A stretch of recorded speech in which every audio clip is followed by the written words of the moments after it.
I've said this before. It bugs me beyond belief that people are selling Oregon at a rapid rate, or no one's talking about Oregon. It's eerie, if I'm being honest. Oregon went 13-1. Have you all forgotten that the Ducks, I know that most of you haven't, but have you forgotten that Oregon and Dan Lanning were the only team to enter the playoffs with an undefeated record?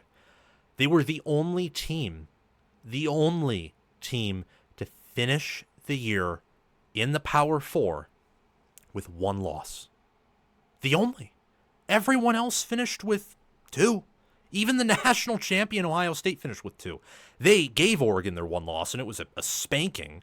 But while Oregon's regular season win didn't quite make up for it, they at least beat them. That was an incredible coaching job that Oregon did. This team, in hindsight, was probably 10-2, maybe even 9-3 caliber, and the schedule just worked out for them, and then their staff took advantage of it. So Oregon being 13-1 and 9-0 last year, first in the Big Ten, they won the Big Ten, beat Penn State. I don't get where the lack of excitement is for Oregon's future. They lose a lot of players from 2024 entering 2025. They do. But Oregon is in this position where they're upgrading their talent roster. Before we resume this segment, please take a few seconds of your time to make sure you have liked the video, subscribe to the channel, hit the notification bell for the channel and for any team podcasts and playlists linked in the description, and also comment your thoughts down below in the comment section and join my Discord server via the description. All of those things I just asked you to do are completely free, and they sign you up for things related to my channel, or they don't sign you up for anything. No cost to you, and all the benefit to you because we release daily college football content here on College Football with Sam. If you want to support the channel monetarily, sign up for a YouTube membership, or check any other links in the description for my merchandise store and Patreon page. Thank you very much, and let's get back to the segment. They're going from a team that relies mostly on the portal and high school as well, sort of 50-50, but leaning on the portal for starters, to now they're supplementing in the portal for starters and really leaning on their development and high school recruiting. And I lean positive for them in a variety of areas. Why? Because it's Dan Lanning, it's Oregon, it's Will Stein, it's all of their assistants who'd be assistants, high caliber assistants at almost any other school. This is a good team, and a team that's going to be top 5 this coming year in terms of roster talent. I mean, looking at my all Big Ten teams, which are huge, so most teams, if not all teams, are going to have more players on my all Big Ten teams than anyone else's. But I have Dante Moore. I have Mackay Hughes, who I think will be an All-American running back. I have on the O-line, Iapani Lololu at center, Emmanuel Pregnon at guard, and the transfers, Isaiah World and Alex Harkey at tackle. I got Justice Lowe, Gary Bryant Jr., and then Dakorien Moore at wide receiver. We're going to talk about Dakorien Moore here in a few minutes. I got Jamari Johnson and Kenyon Sadiq at tight end. This D-line, you got Aiden Breland, who I love to break out, and Amari Washington, who's been this steady backup for Oregon. And at edge, Tatum Tuioti and Mateo Uyunglele could be the best edge duo in America. Betcher comes back at linebacker. I think Devin Jackson's ready to step up. I love Dylan Thieneman. He's on my all Big Ten team. Same with incoming transfer Theron Johnson. And I like true freshmen Trey McNutt and Na'eem Offord to contribute a bit too. Oregon is the youngest team out of the current teams in the top six in terms of roster talent. So you have Ohio State, Georgia, Alabama, the traditional big three. Clemson, I still think, is there with how much they bring back. And then you have Oregon and Texas, who are the recent recruiting risers. Both are probably ahead of Clemson, and at this point, Clemson's probably that 6th team in terms of talent, but we'll just include Clemson there because they're pretty close. Oregon brought in the best class in the nation last year in terms of average rank per recruit. So they brought in the highest quality class by a mile. And while I'm concerned a little bit with DB, they have a lot of upside there. And I think that their schedule is one with a lot of opportunity and challenges. So they could go 12-0 again. I also think, though, they could go 8-4. And unlike Ohio State or unlike Georgia, I think them going 8-4 is actually realistic. It's not a scenario that would take them having a bunch of players injured. It's a scenario that would take a lot of their road games out to the plains or out to the Midwest or out to the East Coast, just leveling up, and Oregon missing on some either transfers or development pieces. In week 1, they get Montana State. Week 2, they have Oklahoma State. Week 3, they travel to Northwestern. They play rival Oregon State in week 4. Penn State in week 5. That's a big, big game, and I'm not going to peg it as an auto loss, but Oregon, while in their spirit, they should expect to win that game. If you're objective, I know my brain is telling me Penn State, Penn State, Penn State, Penn State. I mean, in my mind, the line could be 9.5, and I'd be picking Penn State to cover right now. Just it's the whiteout. It's a long trip. Penn State will be more experienced, and it's the final week of September. So Oregon won't quite be gelled. They'll have some gelling going on and some experience, but Penn State's still going to have this massive experience edge and staff continuity, and they're going to be the same as Oregon or better in almost every way, honestly. So that's a game where if Oregon wins, I mean, it furthers my belief that Lanning's an elite coach. But that's a game also where I think a loss is likely. They get a bye week 6, host Indiana week 7. That's a trap game. At Rutgers week 8, also a trap game. Wisconsin week 9, bye week in 10. Week 11, they travel to Iowa. That's not going to be easy in November. 12 and 13, they have back-to-back home games against Minnesota and USC. In week 14, they travel to rival Washington, who currently has not lost a home game since, I believe it's either 2022 or 2021. That's how long it's been since they have lost a home game for the Washington Huskies, Oregon's chief rival. The Ducks have the 9th toughest Big Ten conference schedule, only counting conference games. It's a little easier than that, probably, when you factor in the non-conference against Montana State, Oregon State, and Oklahoma State. They only bring back 43% of their production, and in preseason SP+, they're given a 24.7 power rating by Bill Connolly, which is 7th. Oregon, I think, is going to go 10-2, 7-2. They'll be tied for 5th in the Big Ten. I like him as a CFP participant that probably gets a home game for a reason that I will talk about in a minute when I move on to more specific predictions. But this is a team that I think is going to mess up at least once. The Penn State game, they will be underdogs. I think Penn State may have their best game of the regular season, or at least a performance that's in their top 4th of performances. The whiteout, it being at home, and Oregon probably won't play their best game because it's all the way in Pennsylvania, out in the middle of nowhere, a lot of travel time. There'll have to be some drive time as well, and it will just be challenging. But outside of that, I think when you look at, Indiana at home or Rutgers on the road, Iowa on the road, Washington on the road, and even USC at home, one of those games, there is a chance that they'll mess up and they'll just lose. Remember, last year, Maryland was within like 11 or 10 points last year in November.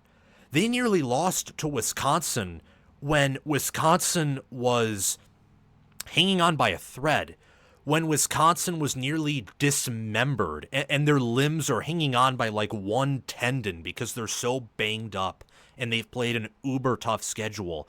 And they almost beat Oregon. And in part of my mind, they should have beaten Oregon. Remember Indianapolis? Oregon surrendered 300 rushing yards and still won. That usually doesn't happen. If Will Howard ran a second earlier and therefore they were able to get the timeout, or if Jeremiah Smith doesn't make a freshman mistake and shoves his DB a little bit too much, they lose to OSU. I mean, Oregon almost lost 3 games last year. They won a bunch of close games, and then it all came back to bite them in the Rose Bowl. And with how much they're losing, and the fact that I think Lupoy is a bit of a negative on the staff for an entire side of the ball as the D coordinator, there's a chance that this team can lose 3 games. There's a world where they lose 4. Not picking that to happen, but I think 10-2 is the most likely outcome in all of this. I really do believe that. I think that Indiana, at Rutgers, at Iowa, USC, at Washington, one of those 5 games, I think all those are trap games. I mean, Minnesota could even be a trap game because they're sandwiched in between 2 trap games. There's a lot of spots in here for Oregon to play uncomfortably close with their opponent. I think they're going to mess up in one of those. And then Penn State on the road, not an auto loss, but I think a likely loss at this point. Moving into some of my specific predictions for Oregon, this is a mild one here. The O-line will reload and be top 10. I think that's pretty easy when you return your center, and more importantly than that, the center was good. Iapani Lololu was one of the best centers in America, didn't allow a sack last year. And then you add the 2 tackles, Harkey and World, who I think are going to pan out, and then Emmanuel Pregnon was awesome at USC. That hurt to see him go from USC. That, and then you have some depth on the offensive line behind them, gives me confidence that I think this will be a top 10 unit in 2025, like it was in 2024. A medium take for you all. The Ducks will have multiple freshmen play on defense at a high level, whether redshirt freshmen or true freshmen. If it was only true freshmen, I would label this as the hot take on the Scoville scale, not just the medium one. And we still have our Scorchin and Hellfire picks to go through. I think that Aiden Breland will get significant playing time. I think that Na'eem Offord and Trey McNutt will. There's a chance that others will as well. I think they're projected starting corner right now. Name escapes me, but I think he's a redshirt freshman. This is a super young team, especially on the defensive side of the ball. And then a hot take, prediction number 3, is that Oregon loses at least 1 game to a lesser team. And that is a hot prediction because Oregon has not lost to a team that was obviously inferior to them since 2022, Lanning's first year. I'm essentially picking Oregon to not just lose a game to an inferior opponent, I'm picking Lanning to regress in terms of power ratings for probably the 2nd year in a row, because I think 23 Oregon beats 24 Oregon. I think 24 Oregon probably beats 25 Oregon, at least at the beginning of the year. At the end of the year, I don't know, because Oregon's leveled up and scaled up so much in terms of talent that I think you're going to see a ceiling from Oregon that you haven't seen since 2023, or maybe ever have seen. The Scorchin take I have is that Oregon will lose to Penn State by 17 or more points, but they will beat USC by more than 17 as well. That's really bold. The reasoning for this is I think Penn State can do everything Oregon does, but better, with the exception of wide receiver 1, who I think will be Dakorien Moore, and Oregon's DN depth. But I think Oregon has better staffers at almost every position except for wide receivers coach, head coach, and I'd have to look into it a bit more, but off the top of my head, I think that, Lanning's better than Franklin, but Franklin's assistants are better than Lanning's assistants. It's on the road. Penn State has an experience edge that really compensates for Oregon having a higher blue chip ratio and more 5 stars. And I think right now Penn State's one of the best developmental programs in the country. I can't quite say that for Oregon. I think they are, but not quite Penn State level, if I'm being honest. The reason they'll turn around and destroy USC is also the juxtaposition between what I think Oregon will be at the beginning of the year in September and the end of the year in November. I think that Oregon and Ohio State are similar in this way. They will start off with days looking like 2023 Bama did at the beginning of the year, where you think, holy cow, someone's going to get fired. And then you think as the year goes on, they're figuring things out. And then at times at the end of the year, this team can win it all. They should win it all. I'm actually going to place a $1,000 bet that this team will win it all. The difference is Oregon, I don't think, has a problem with their rival, and they have to play just Penn State. They don't have to play Penn State and Texas. So even though I think Ohio State will be better than Oregon, Oregon's schedule overall, while it has some more landmines than Ohio State does, you don't have the same big number of big games either, in my mind. So they'll beat USC in a big way, but I also think they'll lose to Penn State in a big way. And with that being said, 10-2, 7-2, getting a home game in the college football playoff because they beat a USC team that I'm high on by that much. I don't think they'll win it all, but I do think they'll escape the first round with that home win and get at least 11 wins. My Hellfire take, get ready for this. Dakorien Moore will have 1,000+ receiving yards and be better than Ryan Williams. That's my Hellfire take for Oregon. Dakorien Moore is going to be their Walmart version of Jeremiah Smith. And I say Walmart with all due respect because no one is Jeremiah Smith. The fact that there's even that comparison being made by me is a high honor to Dakorien Moore. I think that Moore is going to be ridiculously good this year. The high school tape shows it. People I've talked to who I trust in the recruiting world, or just analysts who I don't know personally, but who I read and listen to, everyone's high on this guy. They're talking about him like he's as close to Jeremiah Smith as you can reasonably get. So I think he's going to have a big year and help lead Oregon to their second straight college football playoff appearance. Thank you for watching College Football with Sam. Make sure that you've liked the video, subscribed to the channel, hit the notification bell for the channel and team playlists and podcasts in the description, joined the free Discord server where we talk college football 24/7, and have commented your thoughts down below. Check out the description for any ways you can support the channel monetarily. Everything else I've asked you to do is completely free, and your support means the world to me. We're trying to become the next big thing on college football YouTube. 6-figure subscribers, maybe 1 million one day. I think we can do that. And also check out any videos or playlists, anything in these columns right here, where there will be videos and playlists. Yeah, you get the point. Have a fantastic day, and I will see you in the next one.